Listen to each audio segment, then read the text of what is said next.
കഴിഞ്ഞ ദിവസം ലൈഫിലെ ഏറ്റവും ഒരു പ്രതിസന്ധി ഘട്ടത്തിലൂടെ ഞാൻ കടന്നു പോവുകയായിരുന്നു. അപ്പോഴാണ് യൂട്യൂബിലെ വാരാഹിയുടെ ഒരു വീഡിയോ കണ്ടത്. ദേവിയെ പ്രാർത്ഥിച്ചാൽ ക്ഷിപ്രസാദിനിയാണ്, അപ്പോൾ നമ്മൾ ആഗ്രഹിക്കുന്ന തരത്തിലുള്ള ഒരു റിസൾട്ട് ഉണ്ടാകുമെന്ന്. ആ സമയത്ത് ഞാൻ മീൻ അങ്ങനെയുള്ള എന്നൊക്കെ കഴിച്ചിട്ടുണ്ടായിരുന്നു.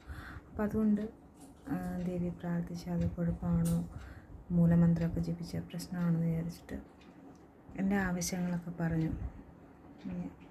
എനിക്ക് എത്രയും വേഗം അത് സാധിച്ചു തരണം എന്ന് പറഞ്ഞു. ഇതുപോലെ ഇങ്ങനെ കഴിച്ചതുകൊണ്ട് എനിക്ക് മന്ത്രം ജപിക്കാൻ കഴിയില്ലെന്നും ഇതിനൊരു പരിഹാരം ഉണ്ടാക്കി തരണമെന്നും പറഞ്ഞു.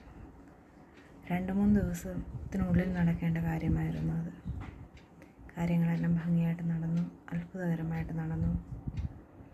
അപ്പോൾ ഞാൻ അങ്ങനെ നടന്നാലൊരു വീഡിയോ എടുത്ത് യൂട്യൂബിലിടുമെന്ന് പറഞ്ഞിട്ടുണ്ടായിരുന്നു. കാരണം ഈ ലോകത്ത് ആരെങ്കിലും അമ്മയെപ്പറ്റി അറിയാനുണ്ടെങ്കിൽ അതറിയാൻ വേണ്ടിയിട്ട്. അങ്ങനെയിട്ടാണ് ഈ വീഡിയോ. Thank you.